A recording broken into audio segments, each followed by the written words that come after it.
الحمد لله الذي لم يتخذه ولدا ولم يكن له شريك في الملك ولم يكن له ولي من الذل وكبره تكبيرا. أما بعد فإن خير الحديث كتاب الله وخير الهدي هدي محمد صلى الله عليه وسلم وشر الأمور محدثاتها وكل محدثة بدعة وكل بدعة ضلالة وكل ضلالة في النار. أعوذ بالله من الشيطان الرجيم. بسم الله الرحمن الرحيم. إن الله اشترى من المؤمنين أنفسهم وأموالهم بأن لهم الجنة يقاتلون في سبيل الله فيقتلون ويقتلون وعدا عليه حقا في التوراة والإنجيل والقرآن ومن أوفى بعهده من الله فاستبشروا ببيعكم الذي بايعتم به وذلك هو الفوز العظيم. وقال رسول الله صلى الله عليه وسلم عن ثوبان رضي الله عنه قال رسول الله صلى الله عليه وسلم يشيك الأمم أن تدعى عليكم كما تدعى الأكلة إلى كسعتها فقال قائل ومن قلة نحن يومئذ قال بل أنتم يومئذ كثير ولكنكم غثاء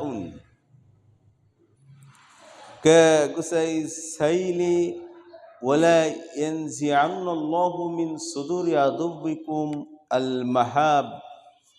المهابة منكم ولا يقذفن الله في قلوبكم الوهن. فقال قائل يا رسول الله وما الوهن؟ قال رسول الله صلى الله عليه وسلم حب الدنيا وكراهية الموت رواه আবু দাউদ।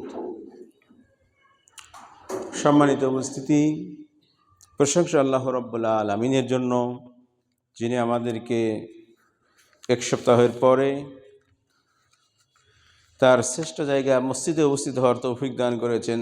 জোরে সোরে বলি আলহামদুলিল্লাহ। তো আমরা সাধারণত আপনাদেরকে সে জিনিসগুলি বলে থাকি যেগুলো সমসাময়িক। অনেকেই বলতে পারেন যে ইবাদত বন্দেগী এগুলোর বিষয়ে তো কিছু নসিহত করা দরকার। তো যাই হোক, প্রথমত ভূমিকাতে শুরু করছি। মাত্র 15 মিনিটে বাংলাদেশ দখল হয়ে যাবে, ভারত বলছে। কয় মিনিটের মধ্যে রে? 15 মিনিটে। তো যাই হোক, সেজন্য প্রস্তুত থাকতে হবে, যেহেতু দখল হয়ে যাবে। তো আমি একটা পরিসংখ্যান চেষ্টা করছি যে 15 মিনিটে কেমনে দখল করে।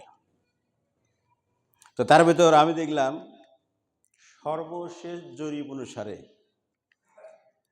ভারতে হিন্দু আছে 96 কোটি, 60 লাখের মতো, এরকম একটা পরিসংখ্যান দিছে। তো সেখানে ভারতের জনসংখ্যা হলো 120 কোটির উপরে। তো তার ভেতরে মুসলমান আছে 17 কোটি 72 লক্ষ, ভারতে আছে। আর বাংলাদেশে আছে 17 কোটি 40 লক্ষ। আবার পাকিস্তানে আছে হলো 17 কোটি এই প্রায় 60 লক্ষর মতো মুসলমান। তাহলে পাকিস্তানে 17 কোটি, মানে ধরেন 18 কোটি, বাংলাদেশে 18 কোটি, ভারতে 18 কোটি। তাহলে কত হলো? 54 কোটি না? আর ভারতে হিন্দু কয় কোটি? 96 কোটি। আর বাংলাদেশে কয়েক লাখ মিলে তো ধরলাম 100 কোটি। আমরা কয় কোটি? 54 কোটি। আরে ভাই, তাও তো ভাগে কম পড়ে যায়। হিসাব বদরে কাফেররা কয় হাজার ছিল? 1000। আর মুসলমানরা কয়শো ছিল? 300। 313 জন, মানে ধরেন 300 কোটা। তাহলে কয়জন করে পড়ে? 3 জন করে না? তো ওই হিসেবেও তো আমাদের বদরের চেতনা, আমাদের চেতনাটা কি? বদর। মুসলমানের চেতনাটা কি? বদর। এই যে আওয়ামী লীগ বারবার খালি কয় আমাদের চেতনা 71, আর মুসলমানের চেতনা কি? বদর। বদর চেতনা মানে 3 জন ধরবে একজন রে। এই হিসেবেও তো এমনিতেই পিছে আছে হিন্দুরা। কথা বলছেন? বোঝেন নাই কথা? এমনি যদি মালাম ধরি সেই হিসেবেও কি পিছে আছে না?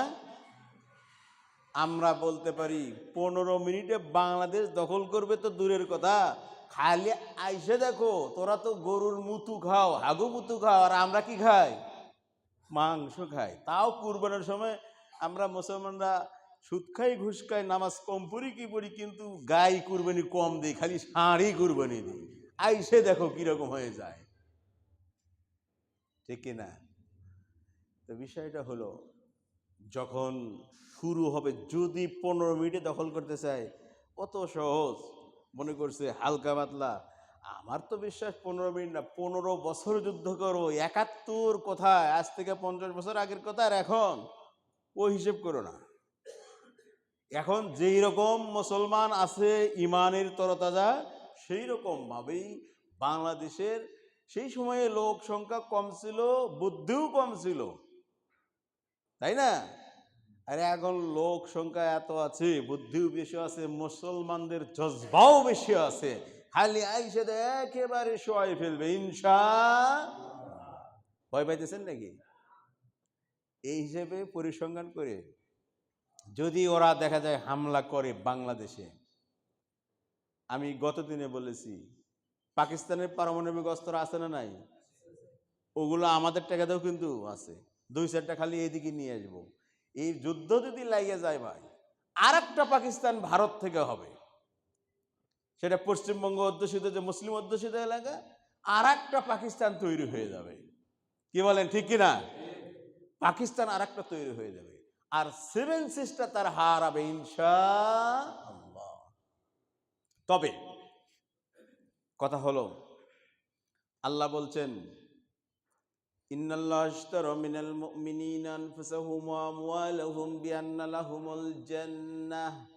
মুমিনদের জান মাল সবকিছুর দায়িত্ব কার কাছে? আল্লাহ বলেন, আমি মুমিনের জান মাল কিনে নিয়েছি, বিনিময়ে দিব জান্নাত। কি দিবে আল্লাহ? জান্নাত। আর মুসলমানদের আসল জায়গাই তো জান্নাত। মুসলমানদের পুরাতন জায়গা কোনটা? জান্নাত। আর পুরাতন জায়গা জান্নাত, মরার পরও যাইতে চাই কোথায়? নামাজের ভিতরে সব দোয়ার মূল কি? জান্নাত। খালি বলি না আমরা যে আল্লাহ তুমি আমারে কি দাও? জান্নাত দাও। আর হিন্দুরে তো ওদের তো জান্নাত আর চাহিদার কোনো কিছু নাই। বলে আল্লাহ ভালো আমল করি তাহলে ভালো হতে পারবো, আর খারাপ আমল করলে কুত্তা, বিড়াল, শ্রীগাল এগুলো হবো। ওরা পুনর্জন্মে বিশ্বাসী। তো ওরা কিন্তু মরতে চাইবে না, যুদ্ধের ময়দানে কি চাইবে না? মরতে চাইবে না। আর একটা হাদিস আপনাদেরকে আগেই বলেছিলাম, আবু হুরায়রা বলেন, ওয়াদানা রাসূলুল্লাহ সাল্লাল্লাহু আলাইহি সাল্লাম, আল্লাহ রাসূলুল্লাহ আমাদেরকে ওয়াদা করেছেন, ওয়াজ করে শুনিয়েছেন যে শোনো, গাজওয়াতুল হিন্দ, এই ভারতের সাথে হিন্দুস্তানদের সাথে একটা যুদ্ধ হবে। সেই যুদ্ধে তোমরা সবাই সমস্বরে সকলেই উপস্থিত থাকবে। আবু হুরায়রা বলেন, আল্লাহ রাসূলের এই নসিহত শুনে আমি আবু হুরায়রা নিজে তখন প্রতিজ্ঞা করেছিলাম যে ফাইন আদরাকতানি, যদি সেই সময় আমারে ধরে, লা উনফিকু মালি ওয়া নাফসি, অবশ্যই অবশ্যই আমি আমার জান মাল বিলিয়ে দিব। আর মনে রাখি, আবু হুরায়রা বলেন, আর আমার বিশ্বাস যদি ওইখানে আমি শহীদ হই, সবচেয়ে বড় শাহাদাতের মর্যাদা আবু হুরায়রা পাবে। সুবহানাল্লাহ। আর যদি ফিরে আসি, তাহলে ওই যুদ্ধ থেকে যারা ফিরবে তারাও জাহান্নাম থেকে মুক্ত বলে ঘোষণা হবে। তাহলে আমরা আশা করতে পারি, কি বলেন? রাজি আছেন তো? যুদ্ধে যেতে রাজি আছেন তো? আচ্ছা, যাওয়া লাগবে না বেশি দূর, বাংলাদেশে প্রস্তুত থাকেন। 15 মিনিটে যখন চলে আসবে, দেখা যাক 15 মিনিটে কিরকম তারা বাংলাদেশ দখল করে। আরে ভাই 15 মিনিট না তো, মাত্র 15-20 দিন হয়েছে, তাই তোমরা লসে পড়ে গেছো। বাংলাদেশের মানুষ ভারতে যায় নাই, হোটেল মোটেল হাসপাতাল সব ফাঁকা। শুভেন্দুর খালি হিন্দু জাতি কয়েকটা, ওরা বলতেছে আমরা কাউকে রাখবো না, আসলে ব্যবসায় ধস নেমে গেছে। শুনছেন না আপনারা? বিষয়টা হলো আসলে জাতি বলে কথা। এখন হয়তো বা আপনার প্রশ্ন থাকতে পারে যে এগুলো জানা কি দরকার? হ্যাঁ, এগুলো জানা অবশ্যই দরকার আছে। আল্লাহ নবী বলছেন যে মাম্মা তাওয়ালাম ইয়াকজু ওয়া লাম ইউহাদ্দিস বিহি নাফসুহু মাতা আলা শুরবিন নিফাক। যে ব্যক্তি যুদ্ধ করলো না, যুদ্ধের তামান্নাও মনে করলো না, যুদ্ধ করি নাই, বদরে আমরা ছিলাম না, উহুদে ছিলাম না, যুদ্ধ কি তা আমরা বুঝি নাই, ধর্মযুদ্ধ কি, খ্রিস্টানদের সাথে, হিন্দুদের সাথে, মুশরিকদের সাথে, তারপরে আপনার ইহুদিদের সাথে যুদ্ধ কেমন হয় সেটা তা আমরা জানি না। জানি আমরা মারামারি করছি কোনোদিন? করি নাই তো, বুঝি না। সেই জন্য আল্লাহ নবী বলছেন যে ব্যক্তি যুদ্ধ করলো না এবং যুদ্ধের তামান্নাও মনে করলো না, সে ব্যক্তি মুনাফিক হয়ে মারা যাবে। তা যুদ্ধ এখন যদি শুরু হয়, রাজি আছি তো? এটার নামই হলো তামান্না। যুদ্ধের জন্য সদা সর্বদা প্রস্তুত থাকতে হবে। তবে কথা হলো, যদি ডাক আসে, যেমন গতদিনে আমাদের প্রধান উপদেষ্টা মিটিং করেছে, যে যেখান থেকে আসে, যেভাবে আসে ওইভাবেই প্রস্তুতি নিতে হবে। তো ভারতের এই হিন্দু যারা, এরা বলছে যে বর্ডারটা খুলে দাও, তা আমরা বলি বর্ডার খোলা লাগবে, কত খুলে আসো, তাই না? বুঝতে ছবির ডায়লগ মাঝে মাঝে না, আও ভাতিজা আও, দেখে দিতেছি আমরা, খালি আইসে দেখো, একেবারে পাঠা বলির মতো বলি দিয়ে ফেলবো, ইনশা 1 টাকা ফিরে যেতে দেবো না, ইনশা আল্লাহ, চান থাকতে ফিরে যেতে দেব না আমরা। তো আমরা দেখেছি গত দিনে, যদিও আমাদের দেশের মানুষ শান্ত, ইমানে যেরকম শান্ত, তারপরেও মানুষ হিসেবেও শান্ত, আমরা মুসলমান বাংলাদেশ হিসেবে শান্ত। দেখেন আমাদের লাল সবুজ পতাকা, ওরা কিন্তু রাজপথে ওদের পাড়াইতেছে, থুতু দিতেছে, দিচ্ছে কি দিচ্ছে না? আমরা ওই রকম কাপুরুষ না। পতাকা কি একটা, তোর দেশের পতাকা সম্মান বহন করে, ওইটাতে পতাকা একটা কাপড়, একটা কাগজ, সেখানে এটা করে আমাদের তেমন কোনো লাভ নাই। তারপরও প্রতিটি দেশের পতাকা বা বিভিন্ন জিনিস আমরা সম্মান করি, এটা মানবিকতা একটা। আমার পতাকা তুই পদদলিত করে লাভ কি? হ্যাঁ, বলে যে 15 মিনিটে বাংলাদেশ দখল করবে, বেড়া পারলে ওই 71ই পারতা, 71ই পারতো, কিন্তু পারে নাই, অত সহজ না, এইভাবে আটকে যায়। গিলতে চাইছে কিন্তু পারে না, একটার জন্যই পারে না। আমাদের বিগত সময় আমরা 16 বছর শুনি, বলি বারবার করলে চেতনা চেতনা, আরে গভেট চেতনা হলো 52, 46, যেটাই চেতনা বলো, 71, চেতনা একটা ইসলাম। চেতনাটা কি? ইসলাম। দেশ ভাগ হয়েছে কিসের কারণে?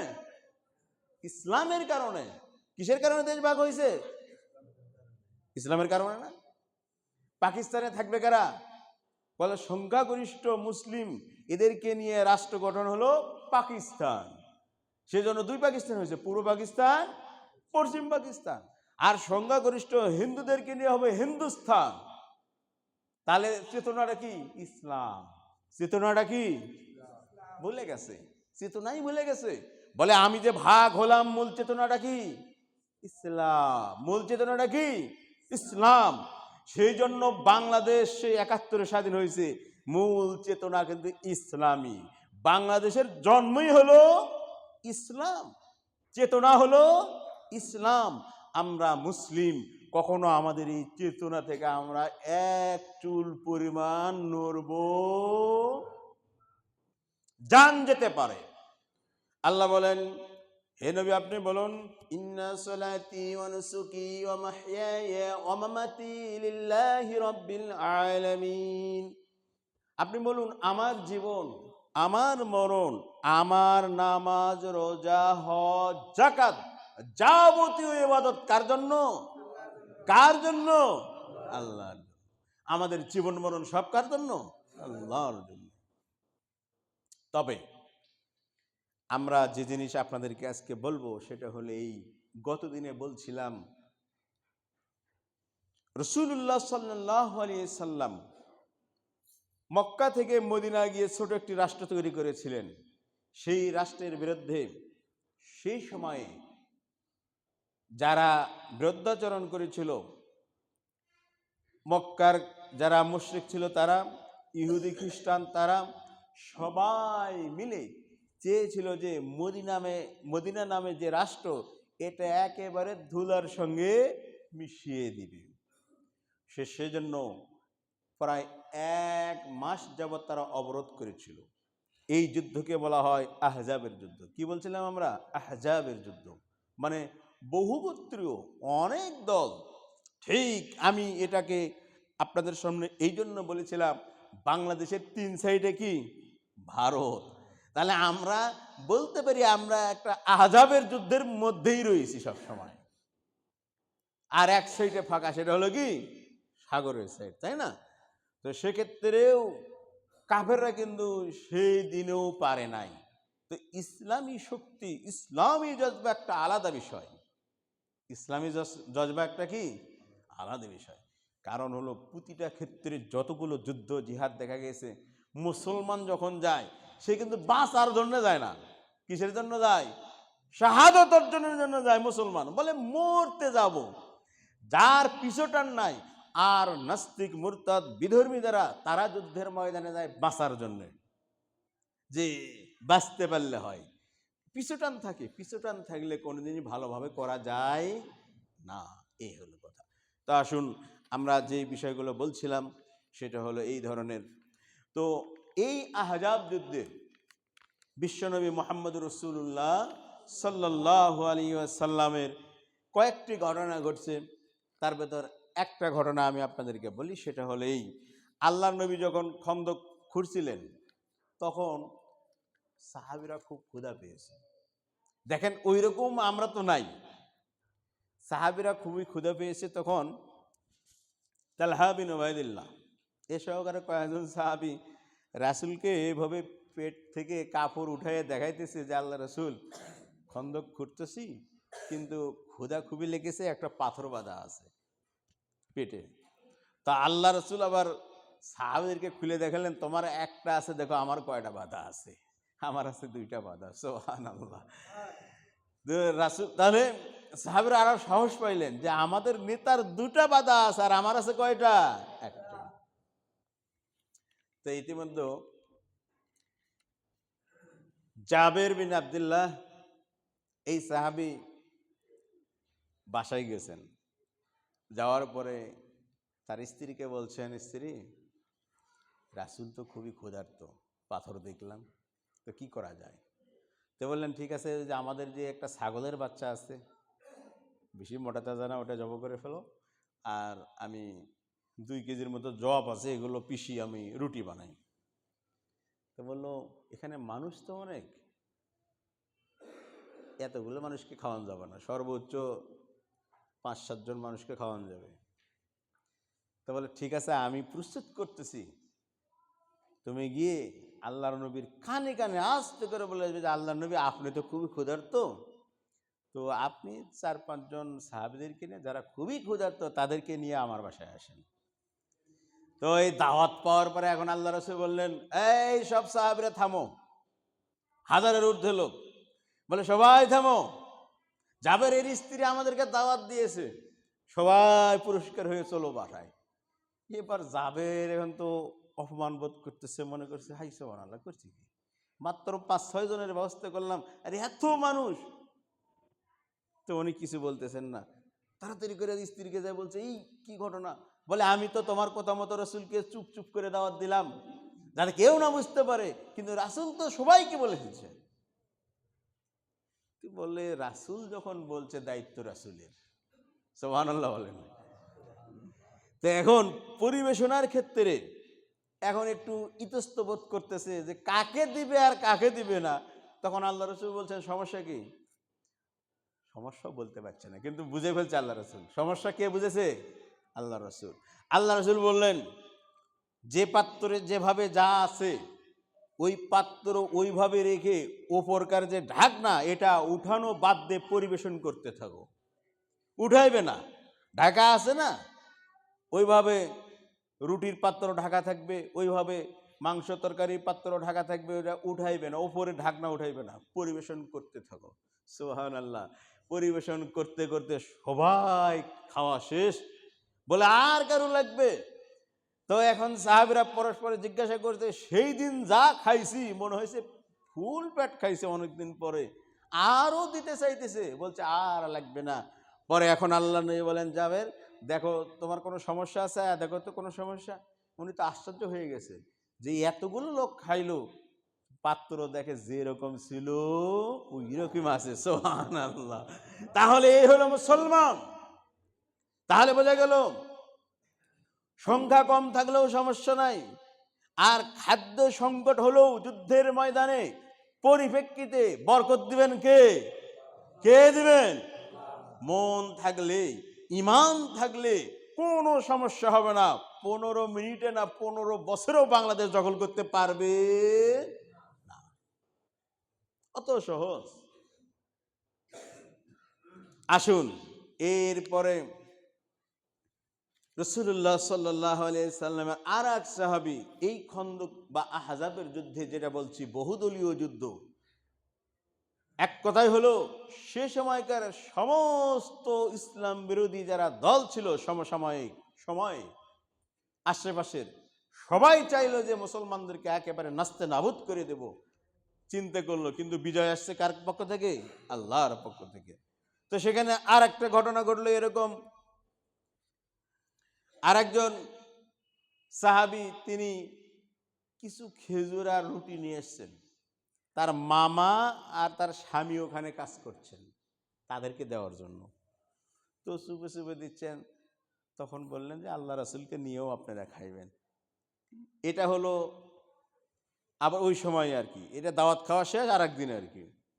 তো এখন রাসূল সাল্লাল্লাহু আলাইহি সাল্লাম বললেন সবারই দাওয়াত, কিছু রুটি আসছে আর খেজুর আসছে। সুবহানাল্লাহ। এবার আল্লাহ রাসূল বললেন ঠিক আছে, হাদিস বুখারীতে বললেন ঠিক আছে, তোমার রুটি আর খেজুর কাপড়ে ঢেকে রাখো, ঢেকে দিয়ে এক সাইড থেকে রুটি বের করতে থাকো আর অন্য সাইড থেকে খেজুর বের করতে থাকো, সবাই খাও। সব খাওয়া শেষ হয়ে গেল, দেখা গেল খেজুর যেরকম ছিল রুটি যেরকম ছিল ওই রকমই আছে। সুবহানাল্লাহ। তো এরকম আমরাও দেখি মাঝে মধ্যে 5 জনের জন্য খাবার ব্যবস্থা করেছেন, 10 জন খাইছে বা 7 জন খাইছে, দেখা গেল আলহামদুলিল্লাহ খাওয়া হয়ে গেছে। হয় কি হয় না এরকম? তাহলে আমাদের সর্বক্ষেত্রে বিশ্বাস ভরসা রাখতে হবে কার উপরে? আল্লাহর উপরে। আসুন একটি কথা বলি, সেটা হলো এই যে আল্লাহ রাব্বুল আলামিন আমাদের জান মাল ক্রয় করেছেন, আমাদেরকে দিবেন কি? জান্নাত। কি দিবেন আমাদেরকে? জান্নাত। জান্নাত সর্বশ্রেষ্ঠ পুরস্কার মানুষের জন্য। যেই জান্নাতে আমরা ছিলাম ওই জান্নাতই আমাদের আবার পাওনার জন্য এত কিছু নামাজ রোজা হজ যাকাত যা কিছু করি না কেন, সব কিসের জন্য করি? জান্নাত পাওয়ার জন্য। কিসের জন্য করি? জান্নাত পাওয়ার জন্য। সেজন্য যদি কখনো ডাক আসে তাহলে যুদ্ধের ময়দানে ইনশাল্লাহ আমরাও রাজি আছি নামতে, যার যা আছে তাই নিয়ে নামে পড়বো ইনশাআল্লাহ।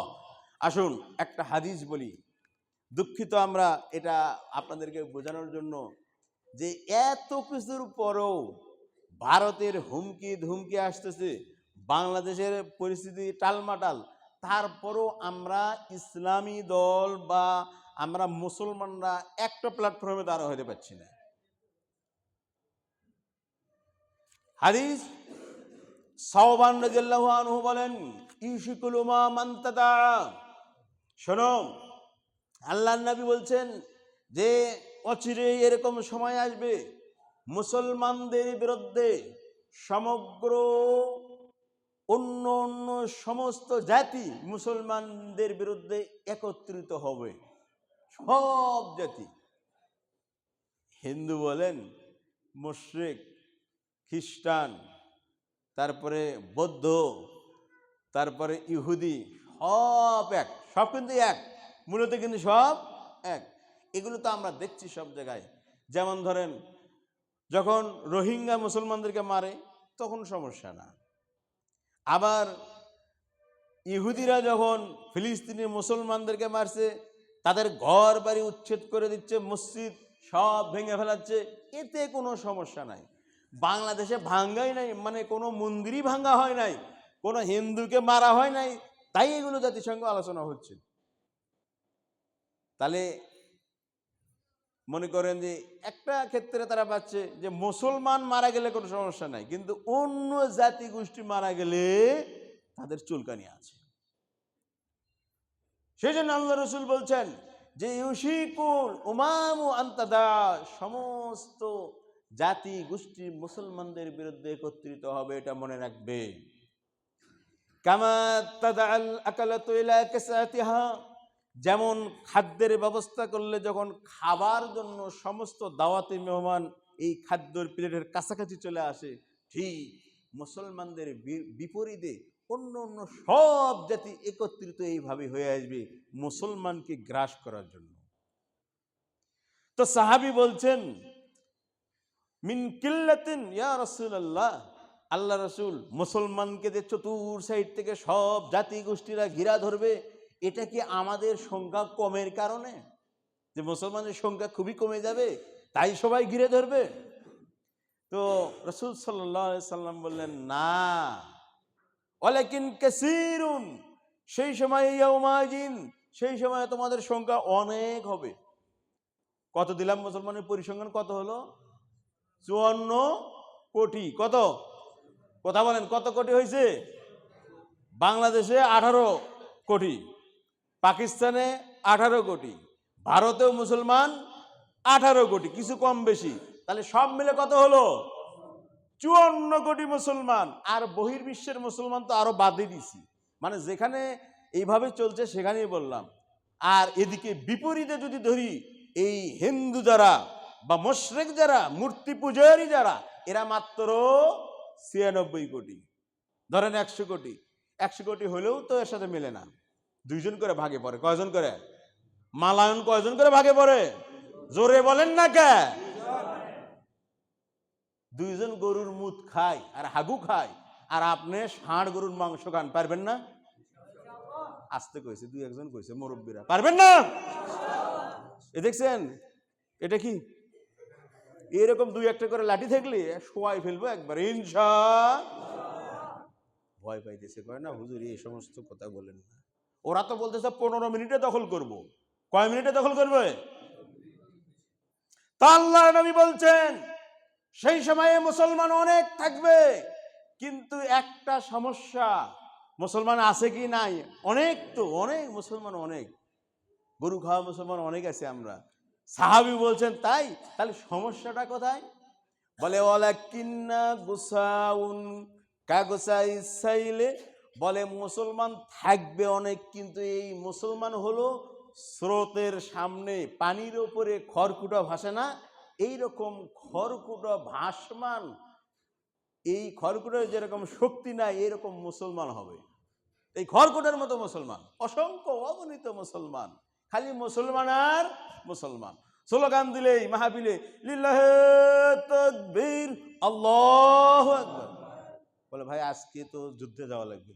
ভাই আমার কাজ আছে, কালকে আমার ছেলের বিয়ে, পরশুদিন আমার এটা বিল্ডিং উদ্বোধন হবে, তারপরের দিন এটা, পরের দিন যাওয়া যায় না, ভালো কাজে যেতে চাইবে না। তা আল্লাহ নবী বললেন আছে মুসলমান, থাকবে মুসলমান কাসীরুন, অনেক, কিন্তু গুসাউন, তারা হলো খড়কুটার মতো, যেরকম স্রোতের সামনে খড়কুটা যায়, তাদের কোনো শক্তি থাকে না, এরকম মুসলমান হবে বেশি। আর কি হবে?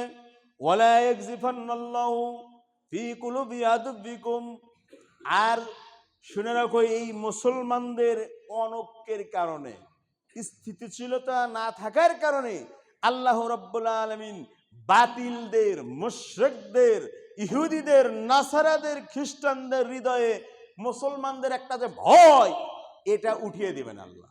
তারা ভয় করবে না মুসলমানকে, কারণ তারা দেখতেছে যে এরা দুই ভাই তো মিল নাই। কথার কথা, যেমন ভারত এত নড়াচড়া করে গায়, পাকিস্তান আর বাংলাদেশ যদি কিছু কিছু মিল থাকতো, পারমাণবিক অস্ত্র ওখান থেকে কিছু এখানে রেখে দিত আর কি, এমনি খালি সেট করে দিবে, মারবে না, তাহলে ভারতকে এত নড়াচড়া করতো? কথা বলেন না কেন? নড়াচড়া করতো? বলতেছে দুই সাইড থেকে এরা শুরু করবে। নড়াচড়া করতো না কিন্তু। তো আল্লাহ নবী হাদিসে বলছেন মুসলমান থাকবে অসংখ্য, অগণিত, কোটি কোটি মুসলমান, কিন্তু পরস্পরে কি থাকবে না? ঐক্য থাকবে না, মিল মোহাব্বত থাকবে না। এর কারণেই দেখেন সিরিয়ায় হামলা করতেছে কে? ইহুদিরা। আবার ইহুদিরা ফিলিস্তিনের মুসলমানকে মারে তামা করছে। আমরা কয়েকদিন মিছিল করলাম, সারা বিশ্বের এত মুসলমান যদি একবার হুঙ্কার দেয় তাহলে তো বন্ধ হয়ে যায় সব। হবে কি হবে না? হবে কি হবে না? ঠিক আমরা বলি আপনাদেরকে বাংলাদেশের মুসলমান 18 কোটি মুসলমান, আপনাদেরকেও মারার জন্য কিন্তু এই মুশরিকরা, এই গরুর হাগমুত খাওয়ার এই ব্যক্তিগুলো কিন্তু আসতে পারে যে কোনো সময়। সবচেয়ে বাংলাদেশের যে এলাকায় বেশি হিন্দুরা আছে সেটা কোথায়? সিলেট। কোথায় আছে? সিলেট। আর এই অঞ্চলের ভিতরে সবচেয়ে আপনাদের বাড়ির কাছে কিন্তু বেশি আছে। কখনো মুশরিকদেরকে আপন ভাববেন না। কাকু ঠিকই আছে কিন্তু আপন না। সব সময় আপনাকে মহব্বত করে, তার জিনিস বিক্রি করবে তাই, আপনার এলাকা থাকে তাই, কিন্তু কোনোদিন আল্লাহ তো ভালো জানেন। আল্লাহ বলছেন সমস্ত, আল্লাহর নবী বলছেন সমস্ত মুশরিকরা এক, সব ক্ষেত্রে তারা এক, মুসলমানকে মারার ক্ষেত্রে তারা এক, কোনো দ্বিমত নাই। কথা বুঝছেন? সবাই, সে আমার দেশে থাক, আমার বাসায় থাক, যেখানেই থাক না কেন, সবাই কি এক। এটা মনে রেখে আপনাকে চলতে হবে। এটা মনে রেখেই আপনাকে বলতে হবে যে হ্যাঁ, যে কোনো মুহূর্তে কি করতে পারে? ফোঁস মারতে পারে। সেজন্য আপনিও প্রস্তুত থাকবেন মানসিকভাবে এবং বুদ্ধি কাটিয়ে চলবেন। যদি লাইগে যায় কখনো, তাহলে কোনো ছাড়ন নাই ইনশাআল্লাহ। না আবার পাকিস্তানে পালাইবেন, পালিয়ে পাকিস্তানে যাবেন না। কথার কথা আমি আগেই বলেছিলাম যে আমরা কিন্তু দুই ভাই ছিলাম। আপনি যে দলই করেন কোনো সমস্যা নেই আমার কাছে। পাকিস্তান, পূর্ব পাকিস্তান আর পশ্চিম পাকিস্তান, মাঝখানে মরলি করে আমাদের দুই ভাইকে আলাদা করে দিয়েছে। কি করে দিছে? ওই যে অনেক সময় আছে না, চাচায় দেখে যে দুই ভাতিজা, এরা যদি এক জায়গায় থাকলে, আমি তো একা চাচা, ধৈর্য একেবারে কিলে শোয়াই ফেলবো। সেজন্য চাচা কি করে? কূট কৌশল চালিয়ে দুই ভাতিজারে লাগিয়ে দেয় যে তুই এর বিরুদ্ধে কেস কর, তুই ওর বিরুদ্ধে কেস কর করে। পরে দুই ভাতিজারে যখন আলাদা করে, তখন আবার চাচা মোড়লগিরি করতে পারে। এরকম করে কি করে না? কথা কন, করে কি করে না? ঠিক ওই রকম চাচার ভূমিকায় আছে এই হিন্দুস্তান। দুই ভাতিজারে কি করছে? আমাদের দুই ভাইরে কি করছে? আলাদা করে দিয়েছে। তবে মনে রাখবে, কথায় আছে ভাই বরে ধন, রক্তের বাঁধন, যদিও পৃথক হয় নারীর কারণ। ভাই আমরা, মুসলমানের রক্ত এক। কারণ রাসূল সাল্লাল্লাহু আলাইহি সাল্লাম বলেছেন যে এক মুসলমান আর এক মুসলমানের উদাহরণ হলো মাসালুল মুমিনিনা, মুমিনের উদাহরণ হলো কাজাসাদিন, একটা দেহের মতো, ইজা ইস্তাকা মিনহু উযবুন, যখন এই দেহের একটা অঙ্গ অসুস্থ হয়, একটা অঙ্গ, গোটা দেহের মতো একটা মুমিন, একটা মুসলমানদের উদাহরণ, সারা দুনিয়ার মুসলমানদের উদাহরণ আল্লাহ নবী বলেন একটা দেহের মতো। যদি একটা অঙ্গ অসুস্থ হয়, তাহলে এর গোটা দেহ এই অঙ্গের জন্য সারা রাত জাগরণ করে। আপনার হাতে ব্যথা, চোখ কি বলতে পারবে যে আমি ঘুমাই যাইগা? চোখ ঘুমায় যেতে পারবে? সারা দেহ যেরকম জেগে থাকে, আল্লাহ নবী বলেন মুসলমানদের পরস্পরে সম্পর্ক এরকম। যদি এক জায়গায় আঘাত আনা হয়, তাহলে সমস্ত মুসলমানরা এক হবে। এটাই হলো মূলনীতি। তা আপনারা রাজি আছেন তো? ইনশাআল্লাহ। তাহলে এই হলো কথা। কথা হলো এই হাদিসে আল্লাহ নবী বললেন অনেক থাকবে, তবে কথা হলো এই মুসলমানদের অনৈক্যের কারণে পরস্পরে মিল নাই, কথাবার্তায় মিল নাই, তাদের পরস্পরে কোনো কিছুর মিল না থাকার কারণে এই সুযোগকে কাজে লাগিয়ে বিধর্মীরা এদের উপর হামলা করবে, এদের উপর অত্যাচার চালাইবে। বর্তমানে এরকম দেখা যাচ্ছে কি যাচ্ছে না? তাছাড়া তারা সাহস পায় কি করে? বিধর্মীরা সাহস পায় কি করে? আমাদের যদি আর একটু মিল বন্ধন হতো পরস্পরে, তাহলেই কিন্তু এরা সাহস ওইরকম পাবে না। আমরা আগেই বলেছি মুসলমানদের চেতনা হলো বদর। আমাদের চেতনাটা কি? আবার বলেন, আমাদের চেতনাটা কি? ৭১ নাকি? আমাদের চেতনাটা কোথায়? বদর। আমাদের চেতনা বদর মানে কি? তিনজনে একজন। চেতনা মানে কি? তিনজনে একজন, প্রায় 3.5 জনে একজন। তাহলে যদি 20 কোটি মুসলমান হয়, 60 কোটি হিন্দু লাগবে। কথা বলেন, কয় কোটি লাগবে? আর যদি 40 কোটি মুসলমান হয়, তাহলে কয় কোটি হিন্দু লাগবে? 120 কোটি হিন্দু লাগবে। তারপরেও মনে রাখতে হবে, এই হিন্দুস্থান আমরা আগেই বলেছি শাসন করেছে মুসলমান কয়শো বছর?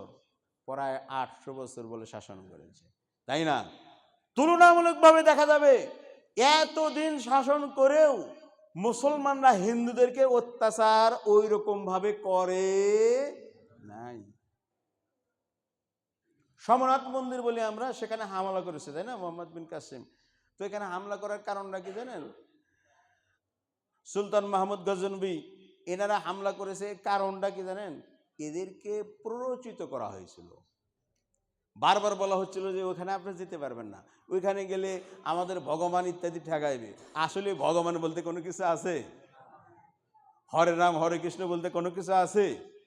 এগুলো কিছুই নাই।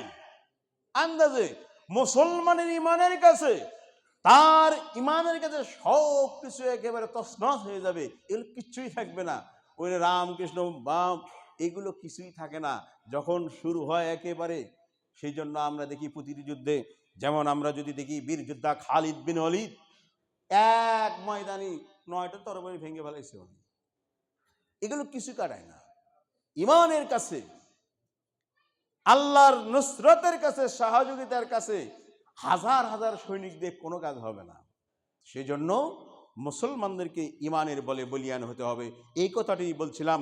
রাসূল সাল্লাল্লাহু আলাইহি সাল্লাম বলছেন, মুসলমান অসংখ্য অগণিত থাকবে, তবে মুসলমানদের পরস্পর অনৈক্যের কারণে, মতভেদের কারণে বিধর্মীরা তাদের উপর হামলা করবে এবং তারা টিকে যাবে। এর কারণে কি হবে? বিধর্মীদের হৃদয়ে যে মুসলমানের ভীতি ছিল এটা কেটে যাবে। এই জন্য তারা হাম্বিতাম্বি করবে। কথা কি বুঝতে পারছেন? তাহলে বোঝা গেল কি? আরেকটা হাদিসে আছে, রাসূল সাল্লাল্লাহু আলাইহি সাল্লাম বলেন, নুসিরতু বির-রু'বি, আল্লাহ নবী বলেন, আমাকে 1 মাস দূরে আমি যদি থাকি, নবী মুহাম্মদ সাল্লাল্লাহু আলাইহি সাল্লাম যুদ্ধের ময়দানে যায় নাই, তাও কাফের বেদিনের হৃদয়ে ভয় হয়ে যায় যে মুহাম্মদ আসলে তো থাকতে পারবো না, আমরা টিকতে পারবো না, এরকম ভয়। কিছুদিন আগেও ছিল এরকম ভয়। মুসলমান যদি নাম শোনে তাহলে বলে মুসলমান হামলা করবে, বলে ওদের হামলার সামনে তো আমরা টিকতে পারবো না, কারণ এরা বাঁচার চেষ্টা করে। আর মুসলমানরা কি চেষ্টা করে? মরার চেষ্টা করে। মুসলমানরা মারা গেলে কি হবে? শহীদ হবে। আর বাঁচলে গাজী হবে, তাই না? যেমনটি আবু হুরায়রার ওই হাদিসটা, আল্লাহ রাসূল বলছেন যে যুদ্ধ করলে, আবু হুরায়রা বললেন, যুদ্ধে যদি আমি শহীদ, সবচেয়ে বড় শহীদ, শাহাদাতের মর্যাদা আমি পাবো, আর যদি বেঁচে থাকি আমি জাহান্নাম থেকে মুক্ত হব। সুতরাং আমরা বলি, এই হিন্দুস্তানের যুদ্ধ যদি চলে আসে তাহলে ইনশাআল্লাহ 15 মিনিট না 15 বছরেও বাংলাদেশ দখল করতে পারবে। দখল করতে দিবেন? দিবেন? ছেড়ে দেই একটু, ওই যে সিলেট অঞ্চল ছেড়ে দেই, চট্টগ্রাম ছেড়ে দেই। এখন আসেন ইতিহাস। ওই যে মাওলানা আব্দুল হামিদ খান ভাসানী, তো পাকিস্তান, এই পাকিস্তানের এরিয়া যেটা করা হয়েছিল, এই বাংলা, বিহার, উড়িষ্যা এগুলো সব মিলিয়ে ছিল পাকিস্তান। এখন আমাদের কথা হলো 15 মিনিটে বাংলাদেশটা দখল করবা। আমরা যদি চাই বাংলা, বিহার, উড়িষ্যা এগুলোও দখল করে নেব ইনশাআল্লাহ। কিন্তু এগুলো আমাদের ম্যাপে ছিল, পাকিস্তানের ম্যাপে ছিল। কিন্তু এই ব্রিটিশ যারা, এরা মুসলমানদের সঠিক অধিকারটা দেয় নাই, বিধায় আমরা পাই নাই। সংখ্যাগরিষ্ঠ মুসলমান সেখানে ছিল, এই জন্য আমাদেরকে সেখান থেকে মাহরুম করা হয়েছে। এটাও আমরা পাইতাম, তাহলে মুসলমানদের শক্তি আরো বৃদ্ধি হতো। তবে এখন আমি ইতিহাস চর্চা করে বুঝতে পারছি বা বলতে চাচ্ছি যে না পাইলেও কোনো সমস্যা নাই। এখন ভারতের পেটের ভিতরেও মুসলমান আছে কত কোটি? জোরে বলেন, কত কোটি? 18 কোটি মুসলমান, 18 কোটি। আর বাহিরে আমরা আছি 36 কোটি। পেটের ভিতর থেকে শুরু করবো নড়াচড়া, আর বাহির থেকে কিল শুরু করবো ইনশাআল্লাহ। কোন পালানের জায়গা পাবে যদি ধরে কয়টা হিন্দুর বাচ্চা আসিস তুই বেড়া, পেটের ভিতর থেকে মানে দেহ থেকে শুরু হবে, আর ডান বাম থেকে পূর্ব পাকিস্তান আর পশ্চিম পাকিস্তান আসি আমরা ইনশাআল্লাহ। পারমাণবিক অস্ত্রের অধিকারী আমরাও বাংলাদেশের লোক। খালি অল্প একটু মিললেই পাকিস্তান রাজি আছে তাদের পারমাণবিক অস্ত্র বাংলাদেশে মোতায়েন করবে। এই মোতায়েন করার সাথে সাথেই একেবারে ইন্ডিয়া ঠান্ডা হয়ে যাবে ইনশাআল্লাহ। তবে কথা হলো এটাই, আল্লাহ বলেন ইন্নাল্লাহ আশতারা মিনাল মুমিনিনা আনফুসাহুম ওয়া আমওয়ালাহুম বিআন্না লাহুমুল জান্নাহ। মুমিনদের জান মাল আল্লাহ ক্রয় করে নিয়েছেন, বিনিময়ে দিবেন জান্নাত। যুদ্ধের ডাক যদি আসে তাহলে আমরা ডান বাম আর কিছু দেখবো না, সমস্ত রাম আর বামদেরকে একেবারে এক কাতারে শোয়াই ফেলবো ইনশাআল্লাহ। আসতে কইছেন, রাজি আছেন তো? এখন আপনারা মনে করতেছেন হুজুর খালি উল্টাপাল্টা কয়, এগুলো কি কথার কথা। আপনারা মনে হয় দেখেন না, 15 মিনিটে বাংলাদেশ দখল করবে না, কইছে না? কইছে না? আবার কইছে যে আমাদেরকে বলে ভাতে মারবো, চাল ডাল বলে সব ওখান থেকে আমরা খাইতেছি, তাই বলতেছে। 15 মিনিট কোনো দিন যে বলছে 15 মিনিট, 15 মিনিটে কারে দখল করবি তুই? কোন দিক থেকে দখল করবি আমরা তো বুঝতে পারতেছি না। 15 বছরও দখল করতে পারিস কিনা, 50 বছরও দখল করতে পারবি না। জনসংখ্যার ভিত্তিতে আমরা যে পরিসংখ্যান দিলাম, একেবারে এইভাবে যা আছে এই পরিসংখ্যান অনুযায়ী, বদরের চেতনা অনুযায়ী তোরা এখনো কম আছো। কি আছে? ফেসবুকে ইউটিউবে ডাক উঠে গেছে, সারা বিশ্ব থেকে ভারত বয়কট। দেখছেন না? আপনি লিখছেন ফেসবুকে, লিখবেন, প্রচার করবেন ভারত বয়কট। ভারতের যত পণ্য আছে, হিন্দুদের যত পণ্য আছে সব বয়কট করেন, দেখেন মুহূর্তের মধ্যে ধস নেমে যাবে ওদের। তুলনামূলকভাবে আপনারা শোনেন, তুলনামূলকভাবে ভারতের চাইতে বাংলাদেশ উন্নয়নশীল দেশ। জানেন কি এটা আপনারা? তুলনামূলকভাবে আবার গবেষণা করে দেখবেন, ভারতের বলা হচ্ছে যে অনেক প্রতিবেদনে, তার মধ্যে একটা প্রতিবেদনে বলা হয়েছে সিস্টেম 0.54% লোকের মানে বাথরুম করার জায়গা নাই, বাজারে আর রাস্তায় ঘাটা করে। কথা বুঝেন নাই? শুনছেন? কথা শুনছেন?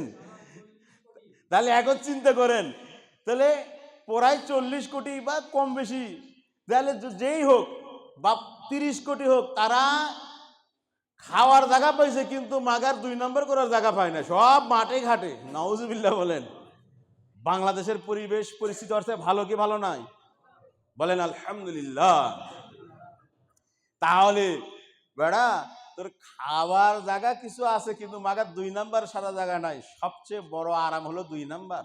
2 নাম্বার করার জায়গা যদি ভালো না থাকে, তোকে মারতে আর বেশি অস্ত্র লাগবে না, খালি 2 নাম্বার চাপাইয়ে দিয়ে দিব, তাহলেই শেষ। কথা ঠিক কিনা বলেন? তাহলে বিষয়টা হলো এই।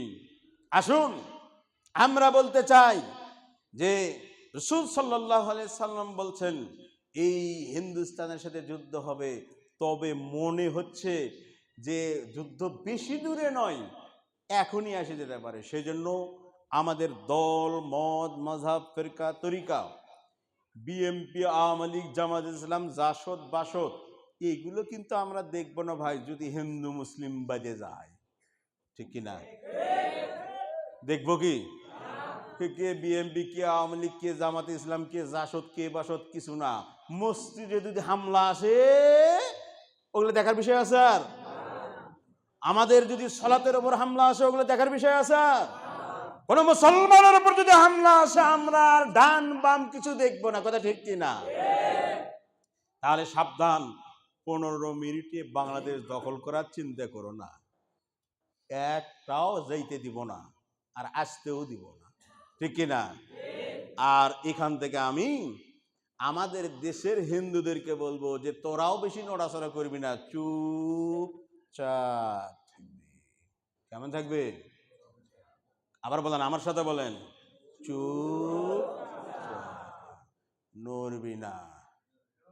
যেদিকে শোয়াই সেদিকে শুইবি, বেশি নড়াচড়া করবি তো একেবারে দিল্লি পাঠাই দেব। তবে কথা হলো, আমার দেশের যারা হিন্দু আছে, আমার ধারণা মতে তারা ওই রকম উগ্র হিন্দু নয়।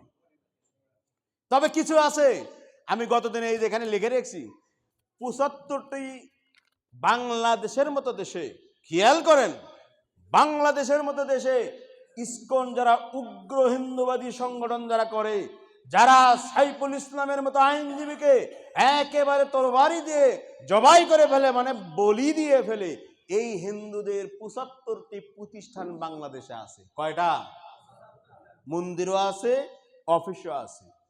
তবে এই ৭৫টি প্রতিষ্ঠান আমরা বন্ধ করতে বলেছি সরকারের কাছে। রাজি আছেন তো ইনশাল্লাহ? এগুলো সব ইসকনের যত কর্মকাণ্ড আছে সব বন্ধ করতে হবে ইনশাআল্লাহ। মনে রাখবেন, এরা আছে হলো এই ইসকন, সে হলো মোদি। মোদিকে যারা গদিতে রেখেছে, এই ইসকন এদের মূল চেতনায় হলো মসজিদ ভাঙ্গা। যত যত ভারতের বড় বড় মসজিদ আছে সব মসজিদে বলে মন্দির চিহ্ন পাওয়া যায়। মসজিদে কিসে চিহ্ন? বলে মসজিদের নিচে মন্দির। তো গান পাবি যে মসজিদ বলা হয়, তো ওই মসজিদের নিচে খুঁড়ে বলে মূর্তির চিহ্ন পাইছে।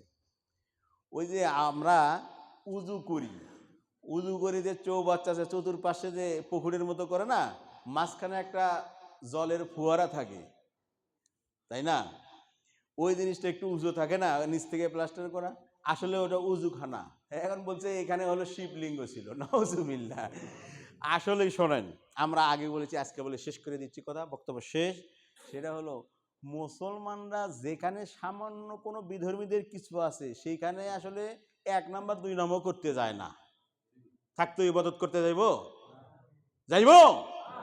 এই মসজিদে যদি শোনা যায় যে এখানে মন্দির ছিল বা এখানে একটা কিছু হিন্দুদের মূর্তি আছে, তাহলে তো মুসলমান নামাজই পড়বো না। আর হিন্দুদের না, মুসলমানদের যেখানে কবর দেয় যে এই মসজিদে, সেই মসজিদে তো আমরা নামাজ পড়ি না। কথা ঠিক কিনা? আসুন, আল্লাহ আমাদেরকে তৌফিক দান করুন। আর মনে রাখবেন, আল্লাহ রাসূলের হাদিস, আমরা ইমানের বলে বলিয়ান 15 মিনিটে দখল করতে আসলে মনে রাখবে, ভারতের যারা হিন্দু, যে 15 মিনিট না 15 বছরেও আসতে পারবে না, আমরা তোমাদেরকে স্বাগত জানাই, আইসো দখল করো, তারপরে দেখে দিব কেমন আছি আমরা। ঠিক কিনা বলে? তো বক্তব্য এখানে শেষ। সদা সর্বদাই প্রস্তুত থাকবেন, যদি ডাক আসে, যেখান থেকে ডাক আসুক, রাষ্ট্রীয়ভাবে যদি ডাক আসে এবং আলেম ওলামাদের পক্ষ থেকে যদি ডাক আসে, যে কোনো দল মত মাযহাব ফিরকা সব বাদ দিয়ে দেশ রক্ষার ক্ষেত্রে, মুসলমানদের রক্ষার ক্ষেত্রে আমরা সবাই এক ইনশাআল্লাহ। আল্লাহ আমাদেরকে তৌফিক দান করুন। আসসালামু আলাইকুম।